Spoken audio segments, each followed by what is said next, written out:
Hi students, இன்னைக்கு some basic concept of chemistry லெசனில் part 2 video பார்க்கலாம்.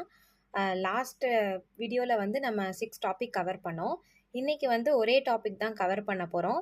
இன்னைக்கு என்ன அப்படின்னா லாஸ் ஆஃப் கெமிக்கல் காம்பினேஷன், அதாவது கெமிக்கல் காம்பினேஷன் ரிலேட்டடாக என்னென்ன லாஸ் இருக்குன்னு பார்க்கலாம்.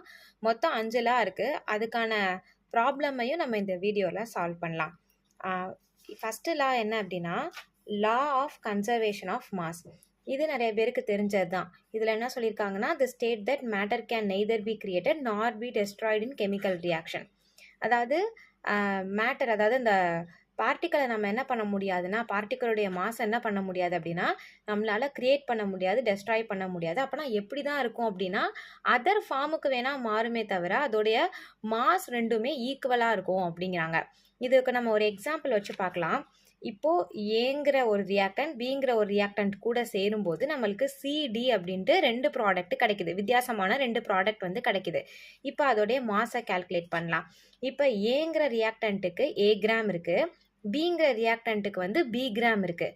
அப்போ இங்கே சிங்கிற ப்ராடக்ட்டுக்கு எல் கிராம் கிடைக்குது, டிங்கிற ப்ராடக்ட்டுக்கு எம் கிராம் கிடைக்குது.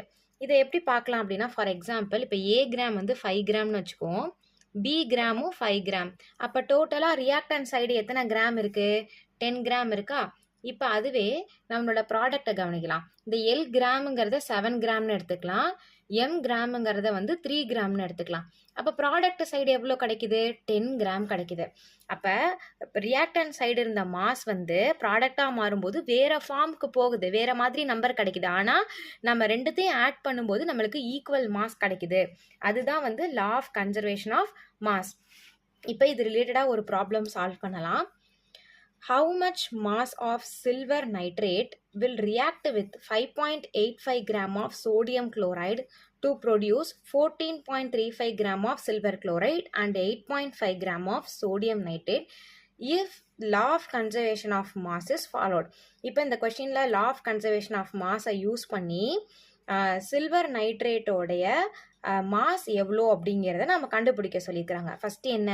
சில்வர் நைட்ரேட்டுன்னு சொல்லும்போது AgNO3. இந்த AgNO3 சோடியம் குளோரைடு கூட ரியாக்ட் ஆகி நம்மளுக்கு என்ன கிடைக்குது அப்படின்னா சில்வர் குளோரைடும் சோடியம் நைட்ரேட்டும் கிடைக்குது. இப்போ NaClக்கு எவ்வளோ கொடுத்துருக்காங்க? 5.85 gives AgClக்கு, அதாவது சில்வர் குளோரைடு எவ்வளவு? 14.35 ப்ளஸ் சோடியம் நைட்ரேட் எவ்வளோ கொடுத்துருக்காங்க? 8.5 கொடுத்துருக்காங்க. இப்போ நான் எழுதுகிறப்பே உங்களுக்கு புரிஞ்சுன்னு நினைக்கிறேன். இந்த AgNO3யோடைய மாஸ் எவ்வளோன்னு கேட்குறாங்க. இப்போ அதை நம்ம கேல்குலேட் பண்ணலாம், இந்த எக்ஸ் எவ்வளோன்னு சொல்லிட்டு. X plus 5.85 equal to 22.85.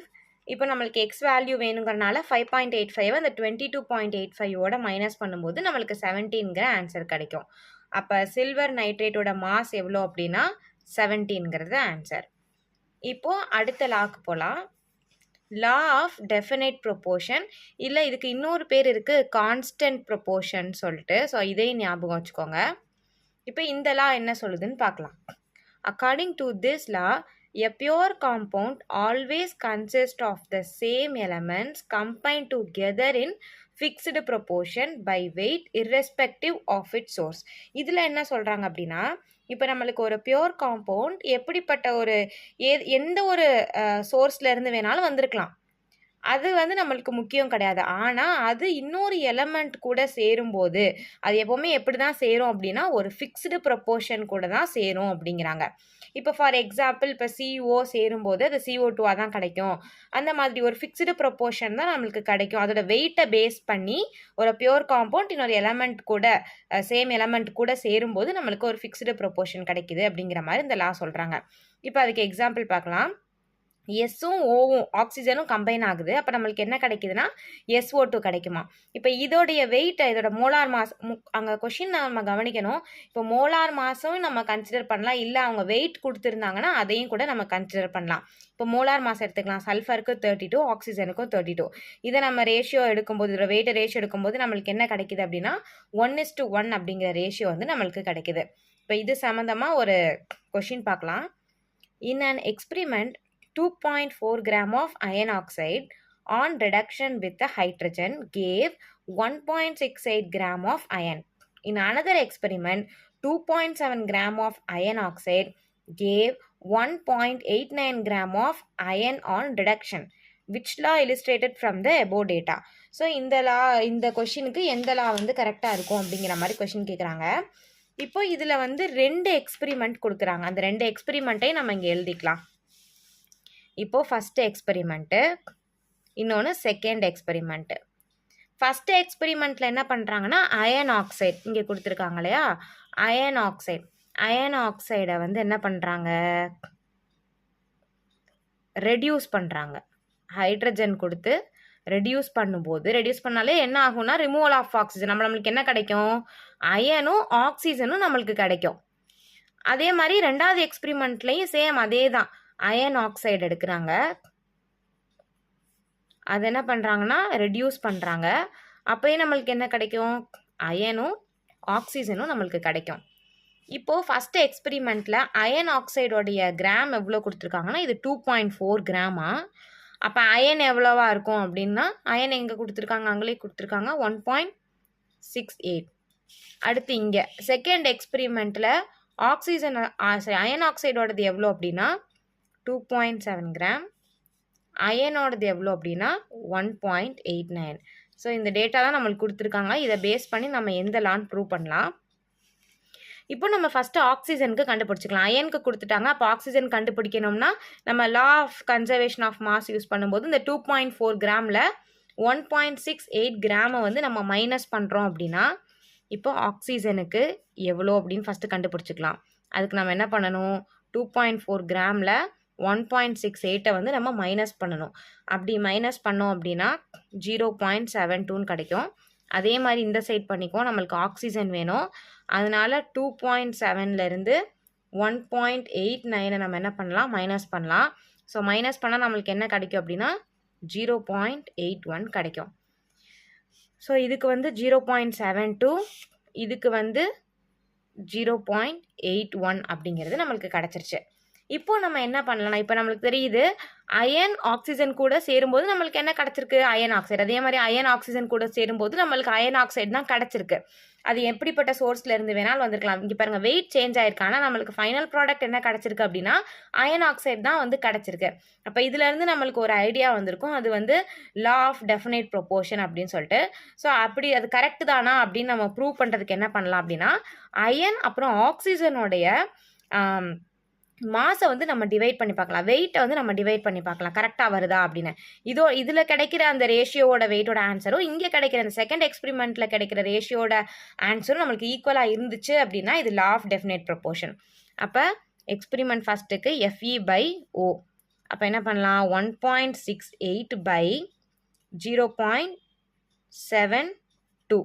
இப்போ இது வந்து 24 டேபிளில் கேன்சல் பண்ணும்போது நம்மளுக்கு என்ன கிடைக்குதுன்னா 7/3 கிடைக்குது. இங்கே பார்ப்போம், FE/O equal to 1.89 by 0.81 equal to, இதை நம்ம அந்த 27 டேபிளில் கேன்சல் பண்ணும்போது நம்மளுக்கு என்ன கிடைக்குதுன்னா 7/3 கிடைக்கும். அப்போ ரெண்டு எக்ஸ்பெரிமெண்ட்டோடைய ஆன்சரும் நம்மளுக்கு என்ன கிடைக்குதுன்னா சேமாக கிடைக்குது. அப்போ நம்ம வேறு, அதாவது சோர்ஸ் வேறு எங்கேருந்து வேணாலும் வந்திருக்கலாம் அந்த அயனும் ஆக்சிஜனும், ஆனால் அது சேரும்போது அயன் ஆக்சைடாக கிடச்சிது. அதே மாதிரி அதோடைய மாஸ் ரேஷியோவும் நம்மளுக்கு எப்படி இருந்துச்சு அப்படின்னா ஈக்குவலாக இருக்குது. அப்போ இது என்ன, இந்த கீழே கொடுத்துருக்குற ஆப்ஷனுக்கு எது கரெக்டான ஆன்சர் அப்படின்னா லா ஆஃப் டெஃபினைட் ப்ரொபோர்ஷன். நம்ம ஏற்கனவே படித்தோம் லா ஆஃப் டெஃபினைட் ப்ரொபோர்ஷனுக்கு இன்னொரு பேர் வந்து கான்ஸ்டன்ட் ப்ரொபோர்ஷன். அப்போ இதுக்கு கரெக்டான answer law of constant proportion. இப்போ நெக்ஸ்ட் போகலாம், லா ஆஃப் மல்டிபிள் ப்ரொபோர்ஷன்.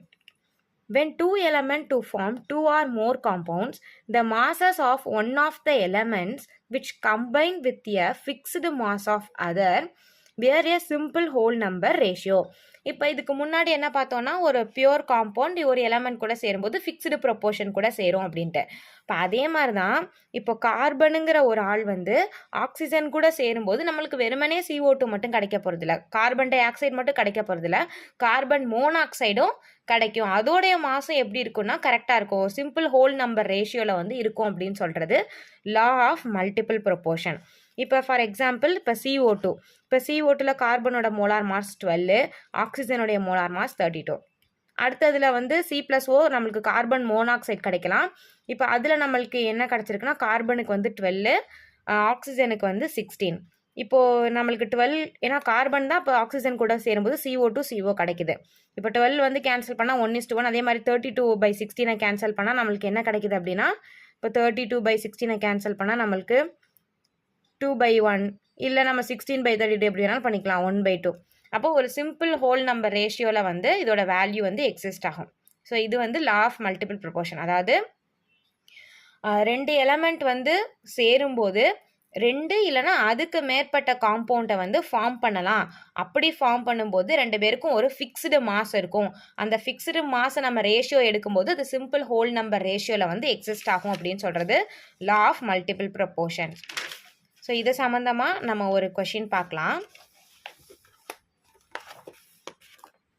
என்ன கொடுத்துருக்காங்கன்னா, which of the following pair illustrate the law of multiple proportion?